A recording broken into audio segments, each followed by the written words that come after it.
Yn ddiweddar, datganodd Eluned Morgan aelod seneddol nad oes angen Cymraeg perffaith mwyn cyrraedd y nod o miliwn o siaradwyr Cymraeg erbyn y flwyddyn 2050. Hithau yn weinidog cysylltiadau rhyngwladol ar Iaith Gymraeg. Mwyn darganfod mwy, cefais gyfle i gyfweld a Phennaeth yr Adran Gymraeg yma ym Mhrifysgol Caerdydd, Dr Dylan Foster Evans, mwyn darganfod ei safbwynt ar y datganiad ac i weld os yw meddylfryd Eluned Morgan wedi cael effaith ar fyd addysg. Mae'n un o'r pethau diddorol am yr Iaith Gymraeg, bod yna ddiddordeb mawr yn y treigladau, ac wrth gwrs oedd y gweinidog wedi dweud yn ddiweddar nad ydy'r treigladau ddim yn bwysig, a bod ddim ots os nad ydych chi'n treiglo'n gywir, a mae hyn wedi esgor ar gryn drafodaeth.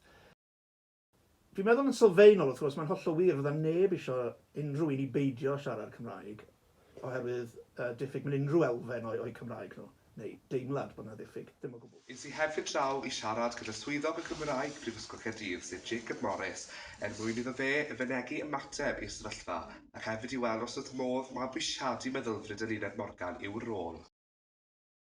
Wel, heb os, fi'n cytuno i raddau sylweddol gyda hi. Fi'n credu bod tueddiad gyda ni yng Nghymru fan hyn wrth gwrs, a siaradwyr Cymraeg, yr heddlu iaith na wrth gwrs i gywiro pob dim o'n iaith ni. Felly wy'n croesawu fe, fi'n credu bod e'n rhywbeth iach iawn. Yn ywedig os ni am magu hyder pobl sydd yn dysgu'r iaith. Dwi'n credu bod mod i wedi mabwysiadu y meddylfryd yn ni a'r egwyddor yn ni bob pwrpas yn yn rôl i, drwy gynnal digwyddiadau Dydd Music Cymru, diwrnod siomai, i ni wedi bod yn cynnal pethau ac yn croesawu estyn llaw i bobl i ddod i ymuno yn yr hwyl. Fe wnaethon ni hefyd siarad gyda chi, y myfyrwyr, i weld beth yw eich safbwynt chi ar y datganiad. Ydw fi yn cytuno gyda Datganiad Eluned Morgan bod dim eisiau cywirdeb iaith mwyn gallu siarad Cymraeg mewn ffordd da, fel cywir.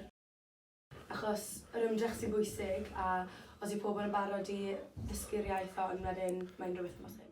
Wrth astudio Cymraeg fel ail iaith, dwi wedi cael y gyfle i gweithio mewn llawer o gwahanol sefyllfa.